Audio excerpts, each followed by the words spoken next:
Well,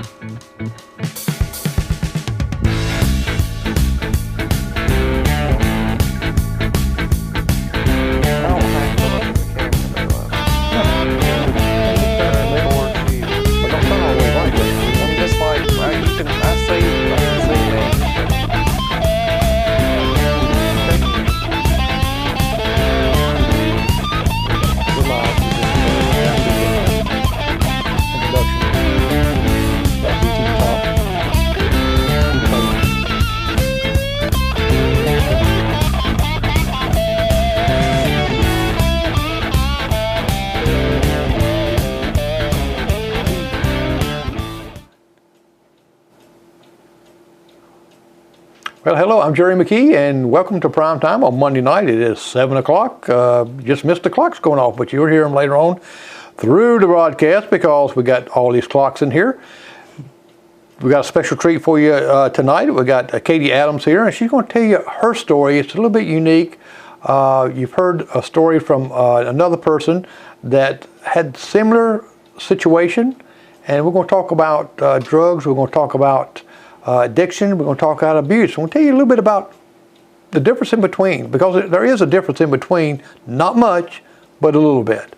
So we are going to go to a commercial, and I'll be right back right after you hear Linda's Beauty Nook. If you're looking ugly for Christmas, hey, go there. Ask for Charlotte or Emmy. Looking for a local beauty salon with an experienced stylist who can get your hair looking great? If so, you came to the right place, Linda's Beauty Nook. We are proud to be the premier local beauty salon in Jonesville. Customer satisfaction is our #1 priority. Whether you are looking for a cut or a color, modern or classic, our stylists can do it all. Contact us now and find out why so many local customers come to us for all their hair styling needs. That's Linda's Beauty Nook, 128 North Main Street, Jonesville, South Carolina, 864-674-6359. That's Linda's Beauty Nook in Jonesville, South Carolina. You can ask for Scarlett, a licensed cosmetologist and master hairstylist, or Emmy Lou Carpenter, a licensed cosmetologist. Go to Linda's Beauty Nook and they will take good care of you. Have a great day.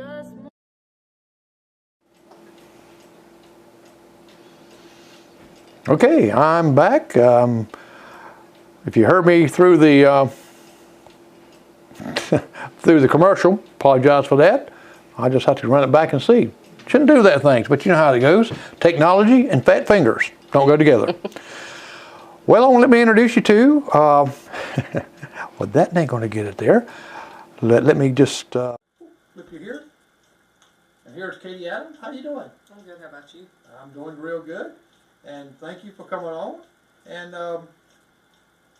tell us a little bit about yourself. Yeah, a little bit about growing up and where you at now as far as feeding a lot of kids.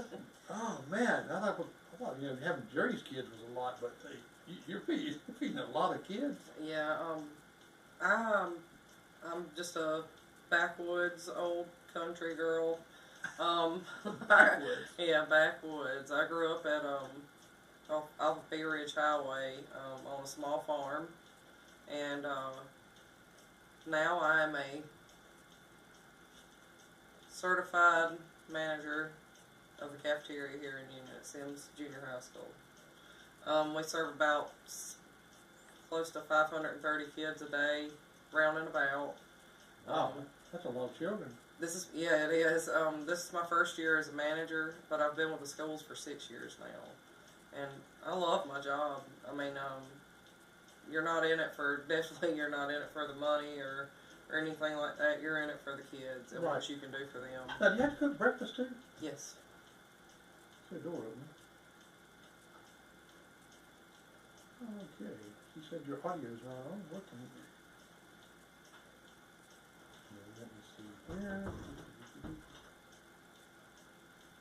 All right, folks, let me change something out here. I had a couple little things here that went. They should be able to hear you now. But they're probably able to hear you right then. It's just a couple little buttons I had to switch here. And I'll ask my engineer to come back in or give me a high sign that she hears me. And she'll be back in. All right, there we go. Sometimes when you switch buttons, it wants to go back on there. It's not real good.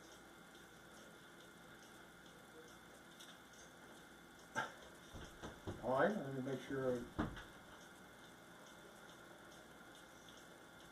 Let me see here. Let's see.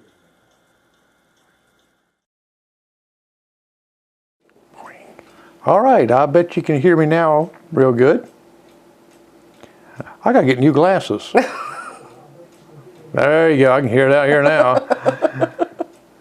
Y'all probably hear some feedback because she got the page wide open. No, now she can hear us. All right, now she can hear you. It's like I said, got to switch some buttons here a little bit. And we've got Katie Adams here, and she told you a whole complete story. I'm glad y'all showed up today because you missed it. No, I didn't really. I just want to say that. And still just double check my audio here. Oh yeah, still looking good. Now, Katie, we're sitting at the Christmas tree. Y'all ready for Christmas? Yes, very much so.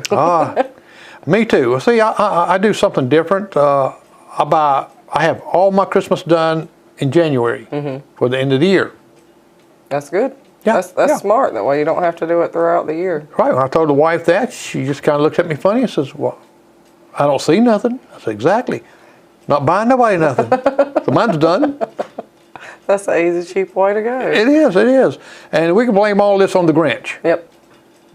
And, well, Katie, you're here to tell your story. And what most people don't realize that you're, just by looking at you, you're just a regular, normal person that can sing wonderful. If you ain't never heard her sing, she sings great. And can't play the instrument though. I wanted to get that out there too. So don't ask her to play a guitar and sing, and don't ask me to play a trumpet either. So tell me how, we're going to talk about drug addiction and drug abuse. And I know there is a difference between the two. Yes. When you're battling an addiction, addiction is kind of like the beginning process. It's when you figure out that that's something you enjoy doing, and you know it's something that's not good for you. The abuse is when it is taking complete control of you. It's, right. Well, I know that a lot of abuse is that where it leads into addiction, that the abuse also comes from using, and this is against the law. People, you might not realize this, but this is against the law for people to go and say, hey, you know what, I'm having a little anxiety, or I'm having this, hey, I got some pain pills here I can give you that belongs to me, or that person can say, well, I want to borrow you, hey, you got some things for diabetes. And it's like borrowing medicine, medication, and that is against the law to do. You can get locked up and in trouble for that because you've got prescription drugs that's made for that person, out to that person. And a lot of times people will get abusing that, and then next thing you know, it's something they crave and they have to have. Now, tell me, how did you get started on that track?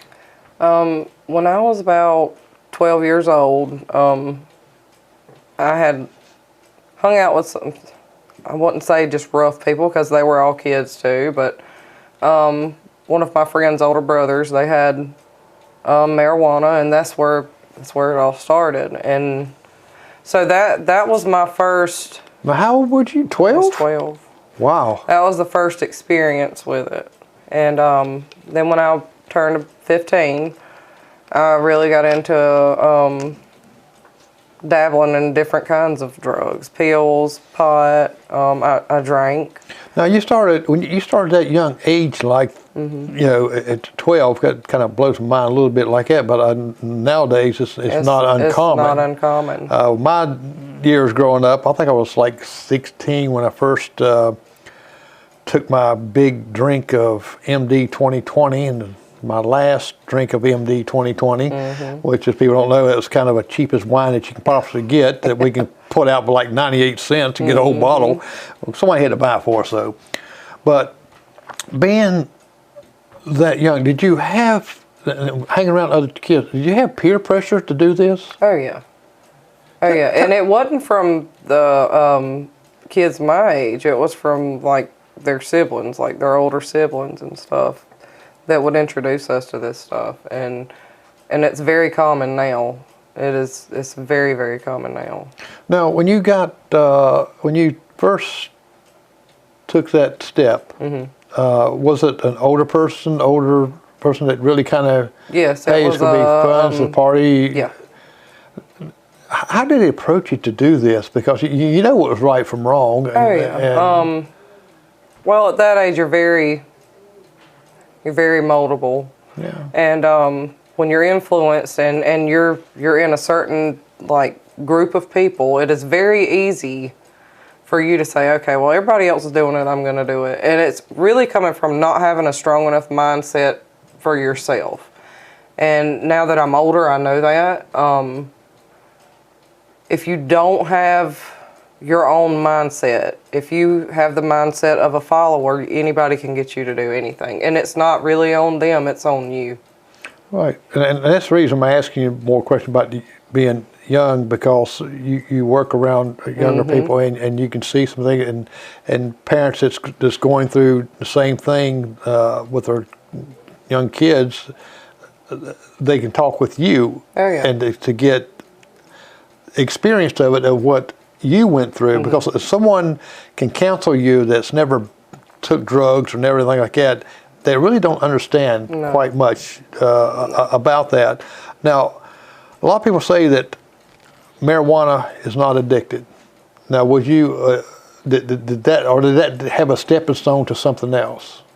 I wouldn't say that it was the stepping stone. The stepping stone really was me.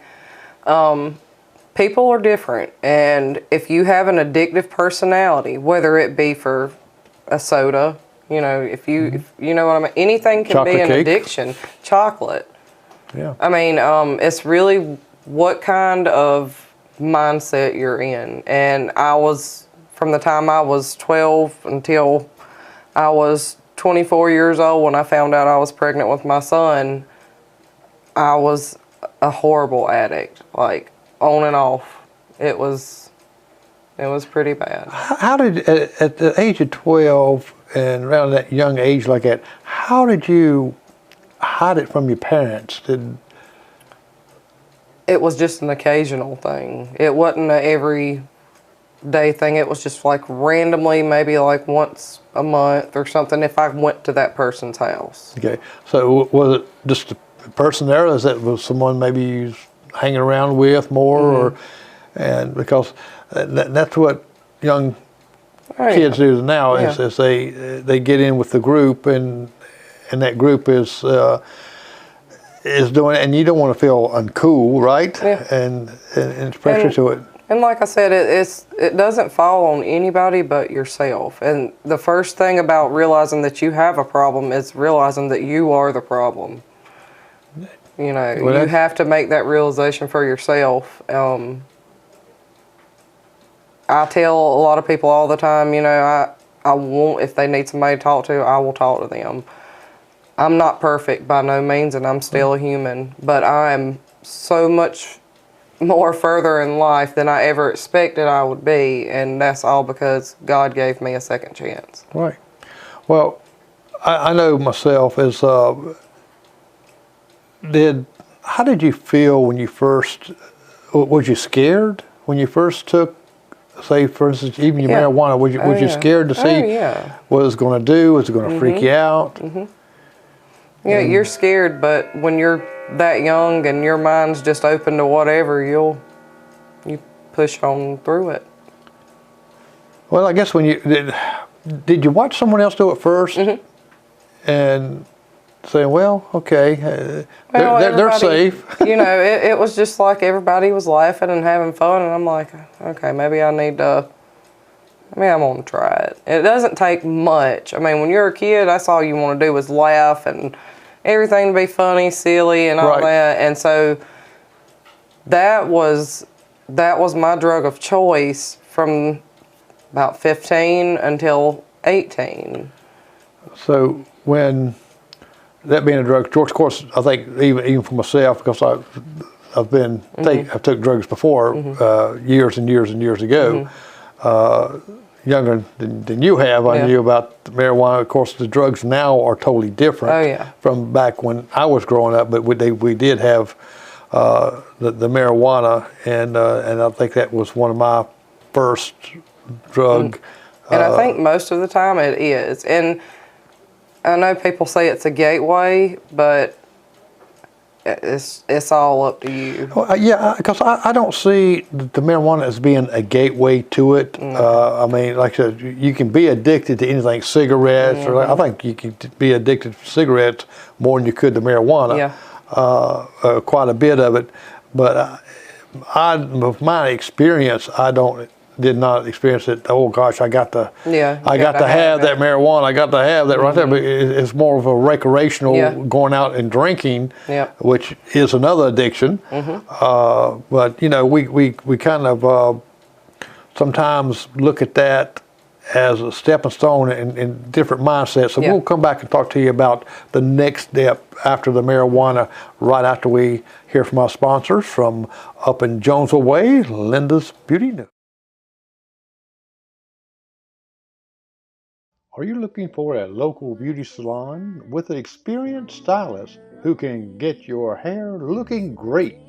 If so, you came to the right place, Linda's Beauty Nook.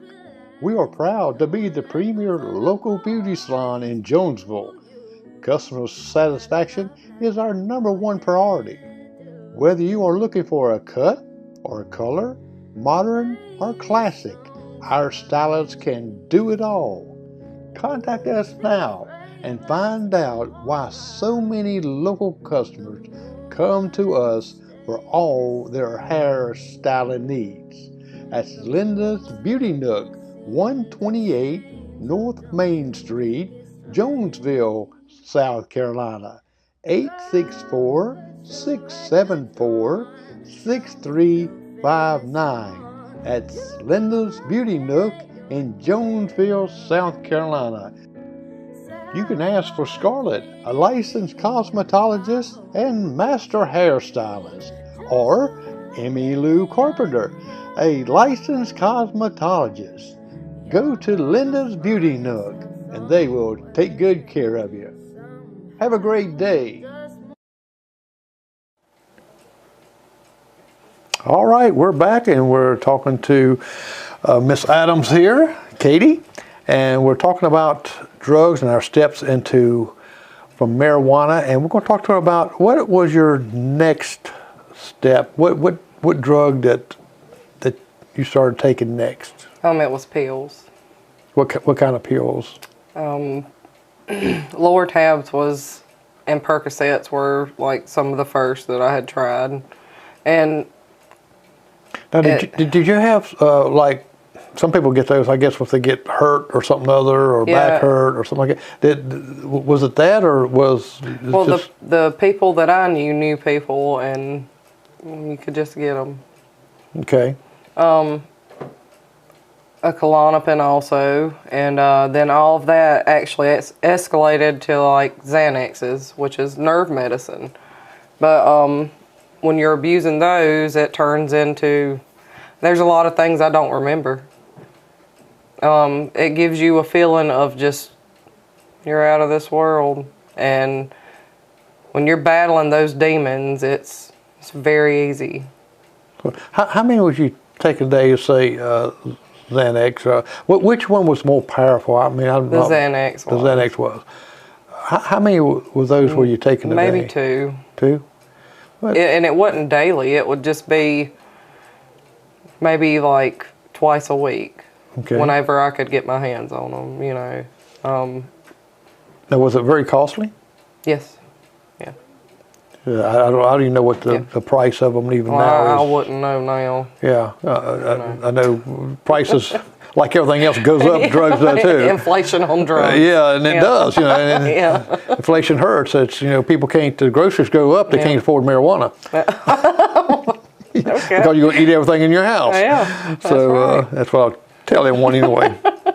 Now, how did the Xanax make you feel? Because I want people to know how these drugs make you feel, because some people got this false thing of saying, well, I'll take that right there and I'm good all day, but... And see, that's the mentality. The way I see it now is that the devil he has tools every day. And so these drugs are a tool for him to use. When he knows you have a weak mindset and you don't have the faith that you need, he takes that step in. And so whatever that drug is, he amplifies it. He amplified it for me. Nobody in this world made me do it. It was me battling myself and the devil. And so the Xanaxes would make me feel like I could just do anything in this world. So it put you in that mindset that nothing was impossible. Yep. It was just... And that's how it is for a lot of pills. Adderall, I was addicted to Adderall. Probably from the time I was 22 until I found out I was pregnant with my son. Right. Now, with these making you feel that you can top of the world, yes. Did it affect your job any at that time? What affected my job was not wanting to go to my job. I wanted to be home or wherever the drugs were at. I wanted to be at a bar. I wanted to be drinking and being with my friends and this and that. And so would you say that you were addicted even to drinks? Oh yes, most definitely. I was an alcoholic. Yeah. So one addiction just kind of piled on to another one. That's where I'm telling you, it's all a mindset thing. If you have an addictive personality, it is very easy once you start. That ball just keeps rolling, right. And but it all turns back to your mindset. So when you're taking the drugs and it's got you thinking, well, I don't want to work, but you got to work to pay for the drugs and pay for the alcohol and stuff like that. So how did you cope with that? Did you ever go in, you don't have to say specific jobs or anything like that, that you were high or you was on, been drinking or anything like that before? I mean, because I know that when we take these drugs, we go in and think that we can do anything. There was plenty of times, and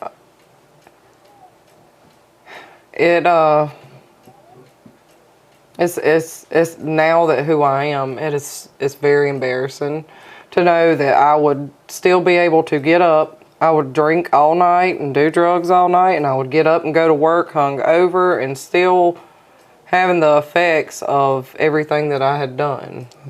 Did it affect your production at work? No.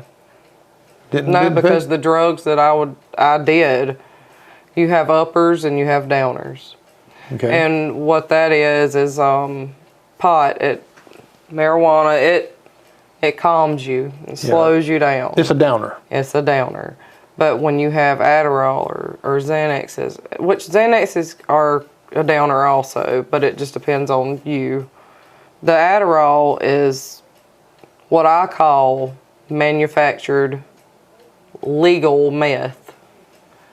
It makes you feel like you can run a marathon and you can do it all. And there's nobody going to stop you. So when you was at work, did you have to take that sometimes to get you through the day? Or? Oh, yeah. And because it's partying all night long, getting up early going, it... And you don't sleep. Right.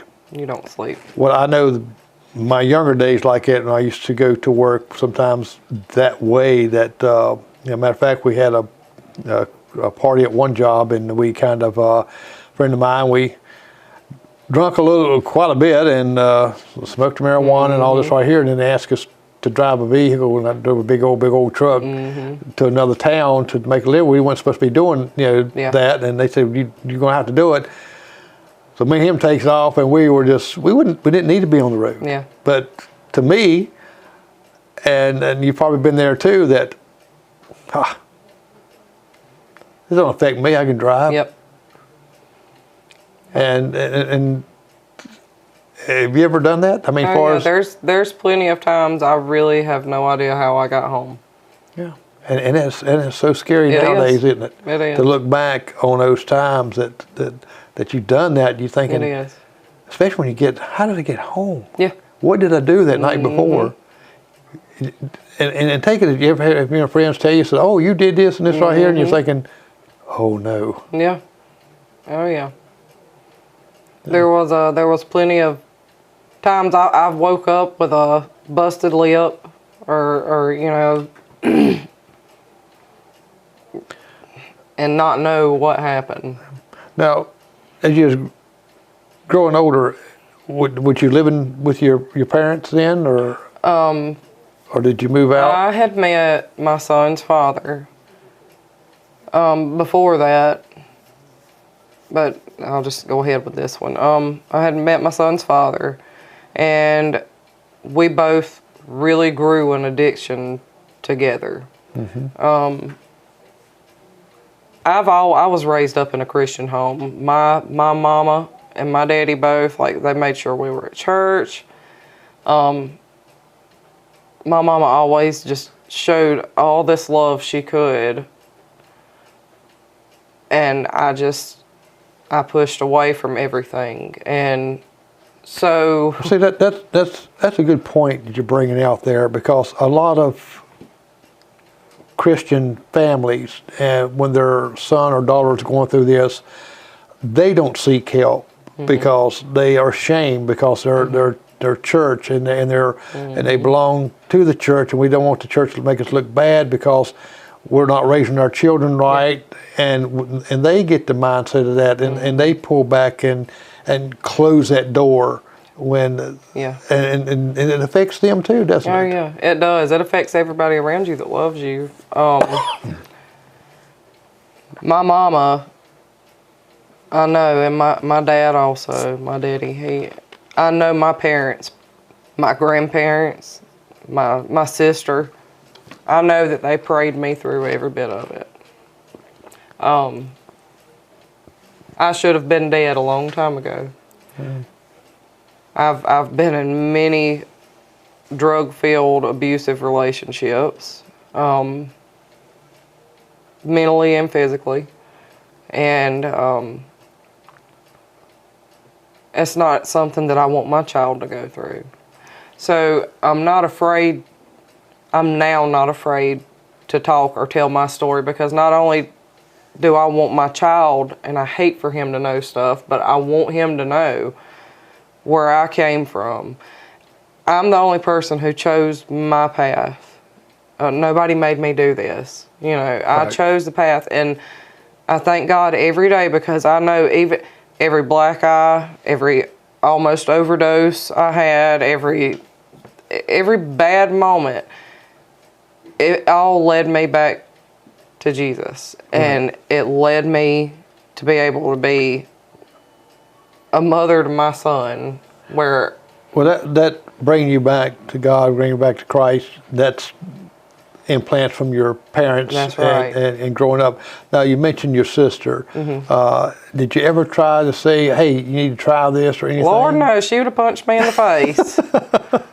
She's my older sister. No, older sister. She would have got me. She would have got me. Yeah. Well, did she ever talk to you and try to? Yes. Yeah. Oh yeah, my sister. But during doing drugs, stuff like that, we think that we know everything, right? Yeah. We know it all, and we're perfect, and we've got the perfect solution of not getting caught, right? That's right, and that's never right. It's so wrong. No, it's like guys in prison tell one another like that. Says, I tell you what, says I got a foil proof like that. And really? And where you at now? Yeah, still there. So when we're going to come back to this to ask you about your overdoses, just about overdose. We'll come back right after this. We're going to hear from our sponsor, from the Linda's Beauty Nook. Go up, get yourself shined up. They can paint your fingernails, they can tease your hair, and they don't have much hair for me. Are you looking for a local beauty salon with an experienced stylist who can get your hair looking great? If so, you came to the right place, Linda's Beauty Nook. We are proud to be the premier local beauty salon in Jonesville.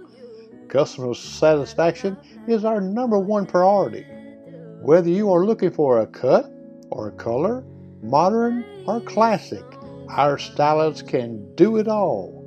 Contact us now and find out why so many local customers come to us for all their hair styling needs. That's Linda's Beauty Nook, 128 North Main Street, Jonesville, South Carolina, 864-674-6359. That's Linda's Beauty Nook in Jonesville, South Carolina. You can ask for Scarlett, a licensed cosmetologist and master hairstylist, or Emmy Lou Carpenter, a licensed cosmetologist. Go to Linda's Beauty Nook and they will take good care of you. Have a great day. Be mine now. All right, we're back, and we've got Katie Adams here and telling her story like this. Katie, before we left and went to the commercial there, we was talking about taking certain drugs, but you mentioned about overdoses too. Mm-hmm. How many times would you say that you've done it? And tell us about the overdose. How did you know that this happened? I can only recall 2 times, and it wasn't like a complete overdose, but I knew that it had gone too far. I was at one of my friend's houses, and we had taken some pills from somebody and passed out completely. And when I come to, I knew something bad had done happened. Like, I knew my body had just shut down. And I instantly felt so thirsty, I just could not stand it. And when I tried to get up, I couldn't. Like, I just could not feel anything, couldn't feel my legs. Like, and I remember crawling to go down. She had steps down in her house, and I rolled down her steps because I needed to get a drink. And I remember when I hit that floor, her mom had a picture of Jesus. And when I hit that wall, that picture of Jesus come at me. And so I was really scared, but I made it to the refrigerator, army crawling, and passed out there again with my hand on the refrigerator. So that was I think the worst moment. That I really thought I was gonna die. Now, did the person you're staying at their house, mm-hmm. did her parents wake up, or were they asleep? Her when mom they come was in? working. They were working. So we were, being teenagers. So that was that scary to you? Yes. I mean, yeah. Because I know it would have to be just mind-boggling. It was. Did you go to see any medical attention No. or anything like that? No. So you just took it as it was. Mm-hmm. Well, most people do. Most people do. If you survive it, you're like, oh man, I'm invincible. I can make it through it. Now I can do it again. Yeah. Well, I remember I overdosed myself, and I was ended up in a coma for 3 or 4 days, and it's totally different because you don't know where you're at. I was found somewhere that I didn't know where I got there in the car, and that's all because of the overdose that was taken, and it messes your thinking rationally, mm-hmm. and you think about things like it. Did you think about, of course, being a teenager? Teenagers don't think about dying, do they? They're invisible. They can do it. But did you Did you ask your friend, or did you ask, what happened, or do you remember what you took? Yes, it was ecstasy. Yeah. Not too long after that, one of our really close friends, and it really affected my drug intake after this, but one of our really close friends, she got hit by a car and killed. She was 13 years old. And after that, it was just like a spiral from then on, especially with the alcohol every weekend. And Now, when she got hit by a car at 13, was this an accident, or was she on anything? yes, it was an accident. Like, she was riding her bike. So yeah. So that affected you pretty deeply, and to the point that I would lash out. I remember my parents made me go to school, and I remember yelling at my daddy because I was so upset at school. I was in high school, and I wanted to go home. And he come and picked me up, and I remember lashing out at him, telling him he didn't understand how I felt. And now that I'm older, I feel like I should have just eaten those words, because my dad lost his brother when he was young. Right. And so to me, she was like a little sister to me. And now that I'm older and know that, it's just like, man, why did I say that? Well, teenagers, parents know, they say, they lash things out like that. But, back then, I know even my age is way, way back in, I'm way older than you are. We really didn't have anyone talk to. Really wasn't. You didn't have a guidance counselor. You didn't have someone that you can talk to or kind of trust. Because if it's, you can't go to your siblings because they're gonna, like you said, they're gonna knock you out. They're gonna tell on you, and not understanding. And that's one thing I really appreciate you doing, is coming on here and talking about this, because letting other people know that if they have an issue, well, they look up Katie Adams and they can send you a message. I need to talk to you. I need to ask you about something. And I think God lets us go through things like this to where it teaches us, and He keeps us safe enough to where we can help someone else that's maybe it's going to go too far with it. That's right. And now, when was this? This overdose. How old was you then? I was 15. 15. When did you said you had another encounter? You had two. It was when I was 17 years old, or I was about to be 17. It was before I switched schools. I was hanging out with a girl, and we had taken some pills and stuff, and then we went back to my house, my parents' house, and I fell out on the floor in my bedroom. And I know my mama remembers this because I remember it scared her to death. Like, I don't remember falling out. I just remember my mama waking me up. And so I put my family through it. Yeah. Now, what did you take then? Do you remember what it was? It was a lower tab, but it was what they called specks. Like, it had little blue speckles on the pill. Because they got slang names for a lot of different. M&M's, M's, stuff like that. Now, did your mom call 911 or take you to the doctor? No, because I got up and I was very defiant. Okay.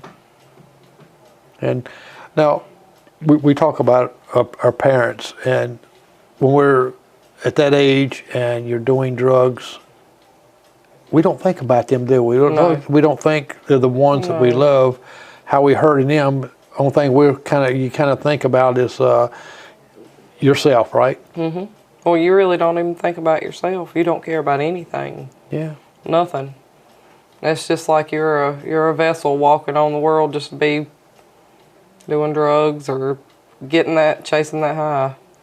And this is very important too, is to let people know, and including myself, is knowing that your peers that's doing the same thing you are not good people. to talk to get counseling from.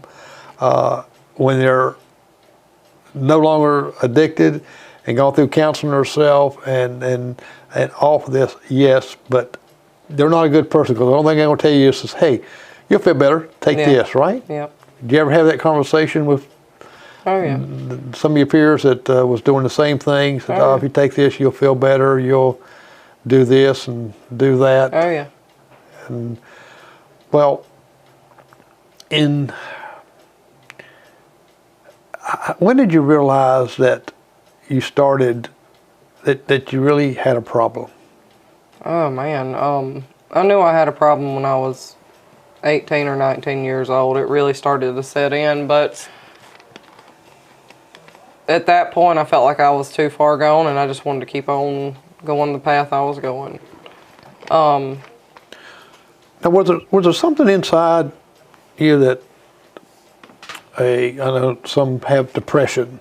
Oh, yeah. Some have things that happened to them a while back, that, and you get in that mentality of not, like you said, not caring. You don't care if you don't even care if you overdose. Yeah. You don't care if you got that no care, and well, I'm okay. Didn't die before, and it almost gets to the point to where you think, I can't die. Well, when I was 21 years old, I was in one of the worst physically abusive relationships I've ever been in, and it was drug fueled also. There was times I thought I was gonna die, not from drugs.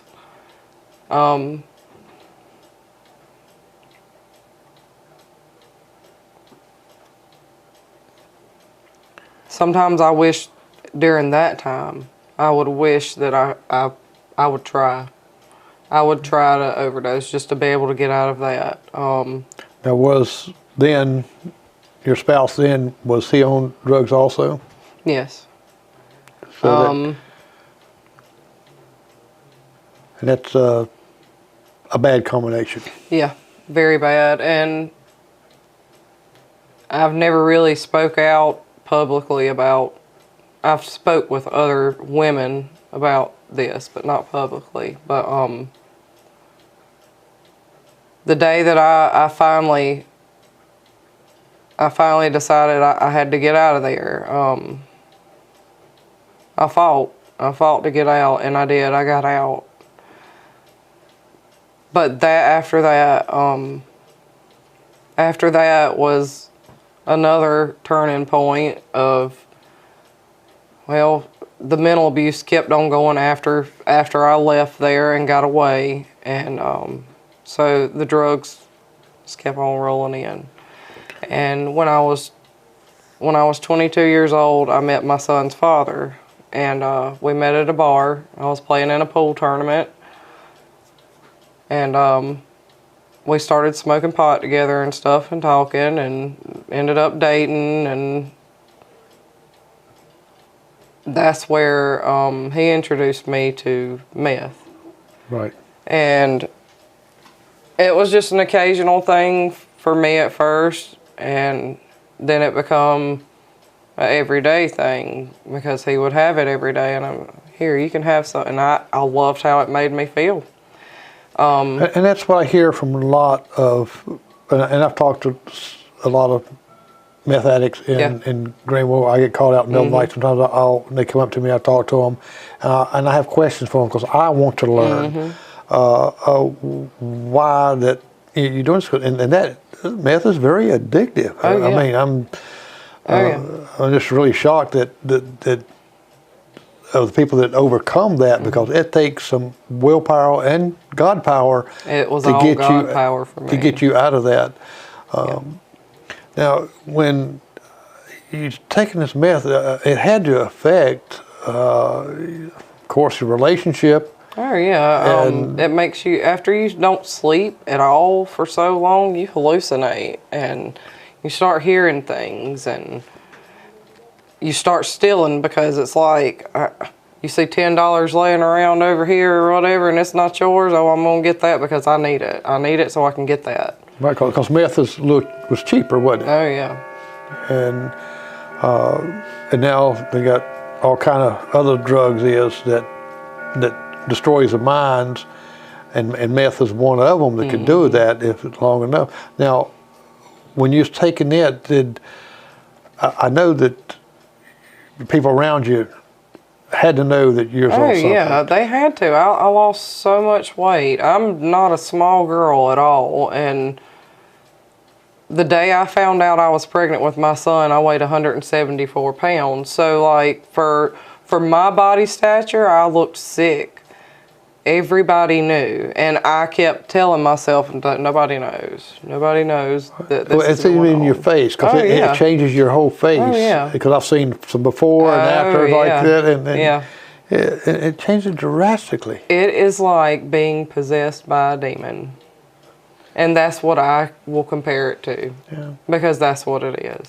It takes away your sleep, doesn't it? It takes everything away. Yeah. Where did you, after the relationship, you said, okay, I got to get out of this right here. Are you thinking too that I got to get the drugs away from me, or I tell you what, we'll come back to that right there. I want to let's talk about how the steps you got to get where you're at today. Okay. And we'll talk about that. Of course, people get a hold of you and talk with you about what you went through from either being a battered wife to the drugs and things. So you've got, I think God unfortunately lets these things happen to us to give His glory and to help others. That's right. And also, I really truly believe that. So don't take drugs, because they're going to make you look ugly. But you can go to Linda's Beauty Nook, Scarlett, Emmy Lou, they'll make you look pretty. Emmy Lou does all the West Springs housewives hair and stuff and makeup. So go see them at Linda's Beauty. Are you looking for a local beauty salon with an experienced stylist who can get your hair looking great? If so, you came to the right place, Linda's Beauty Nook. We are proud to be the premier local beauty salon in Jonesville. Customer satisfaction is our #1 priority. Whether you are looking for a cut or a color, modern or classic, our stylists can do it all. Contact us now and find out why so many local customers come to us for all their hair styling needs. That's Linda's Beauty Nook, 128 North Main Street, Jonesville, South Carolina, 864-674-6359. That's Linda's Beauty Nook in Jonesville, South Carolina. You can ask for Scarlett, a licensed cosmetologist and master hairstylist, or Emmy Lou Carpenter, a licensed cosmetologist. Go to Linda's Beauty Nook and they will take good care of you. Have a great day. Okay, we're back, and we're talking to Katie Adams, and we're talking about drug addiction and her story, how she had from drugs into an abusive relationship. And now we're going to talk a little bit about how she overcame this. When did you realize that you needed help? And I know that you can't do it on your own. No, the day I found out I was pregnant, I took a pregnancy test at home, and one of my lifelong friends, she was there, and I remember seeing those lines and just my heart stopped, and I'm like, oh, you know, here I am. And I come out expecting, you know, excitement from my son's father, and there wasn't.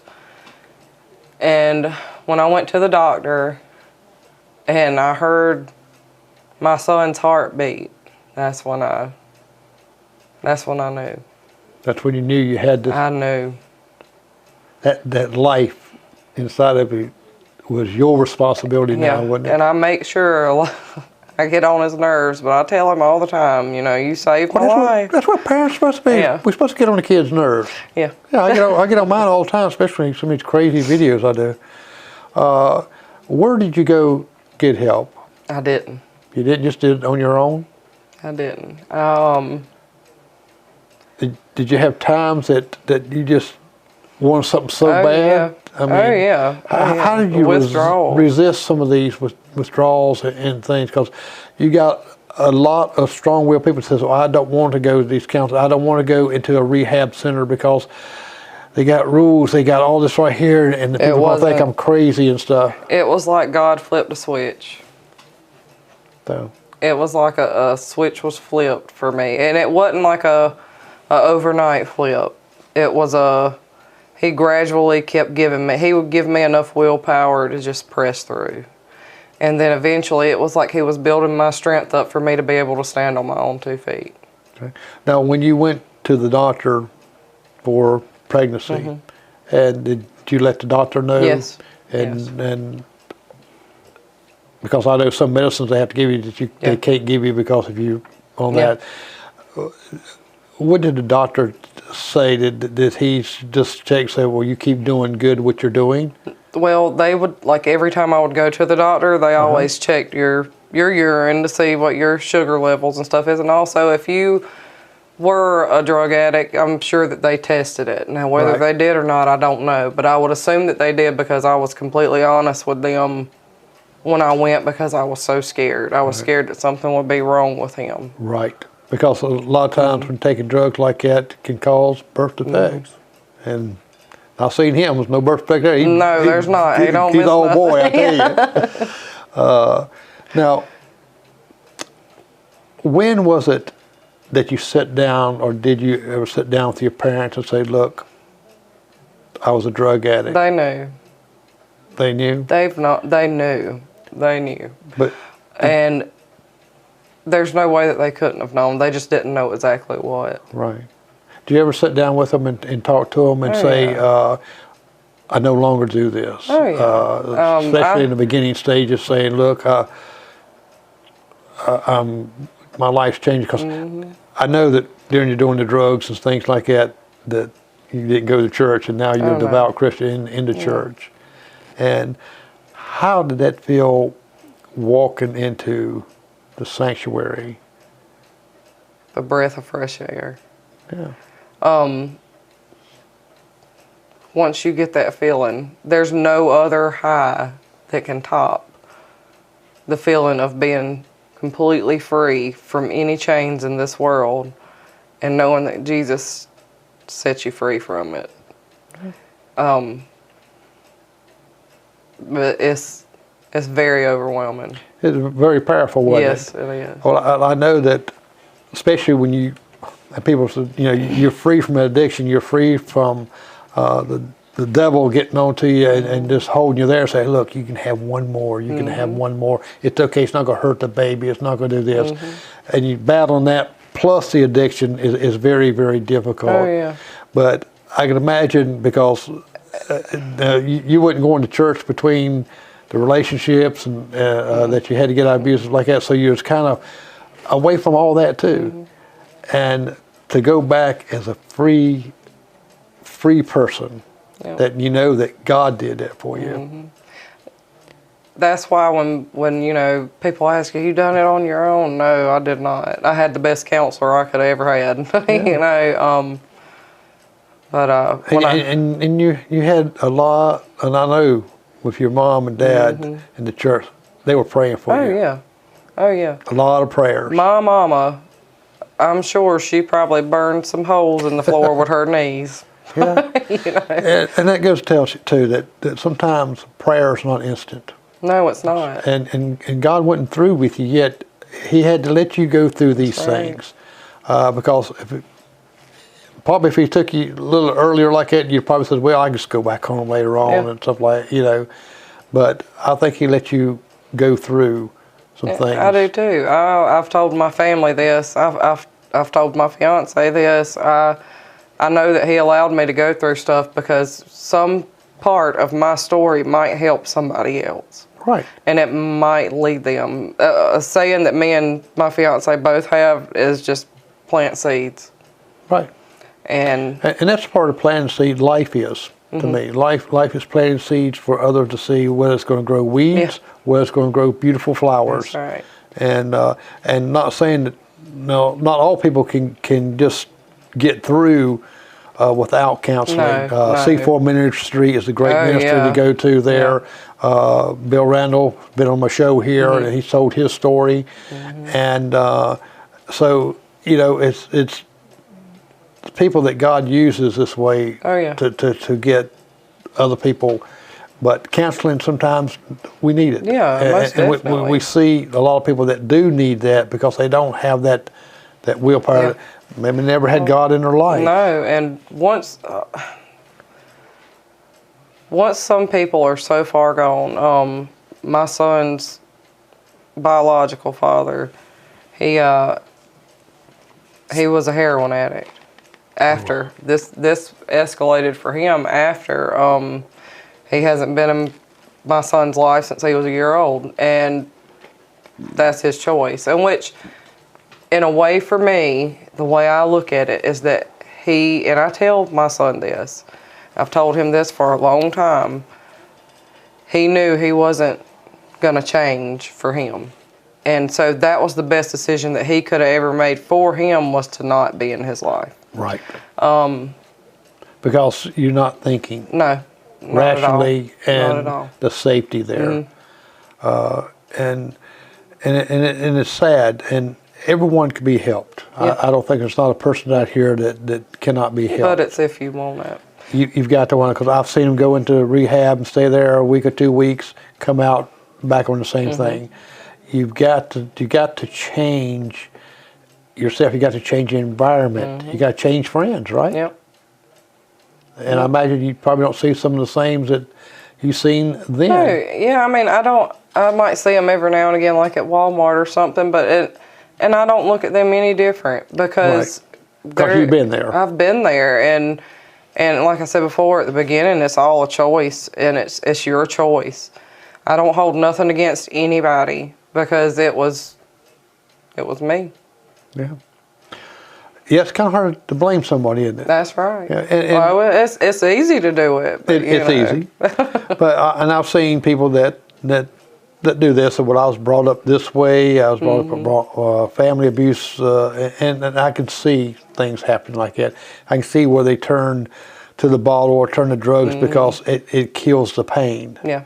But that's what the devil wants you to think. Exactly, and they have no control of that. And it is an addiction, and people don't realize that it's a sickness. It's like alcoholism. Yeah.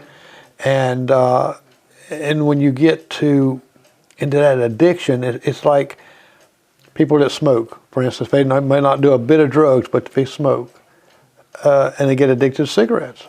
And they say, "Oh, I got to have one. I got to have one. If I don't get one, I'm gonna get shaky. I'm gonna get nervous. I got to have one for this right here." And see, that's a bad part of my addictive personality. That's what I smoke, and so like it's something I battle with a lot because it's like every other day I'm like, I've got to quit. I don't need these cigarettes. I just chew gum, blah blah. But as soon as something just nerve-wracking happens, it's like I gotta have one. So it's no different than I need a piece of chocolate. My sweet tooth, Oh, I know that one. See, I take pictures of all these things that Edna makes. Yeah. Oh yeah. And when I go to the doctor and he says my sugar's up, I'll bring out the videos. Yeah. Yeah. She goes to the same doctor, so he tells her I threw her underneath the bus.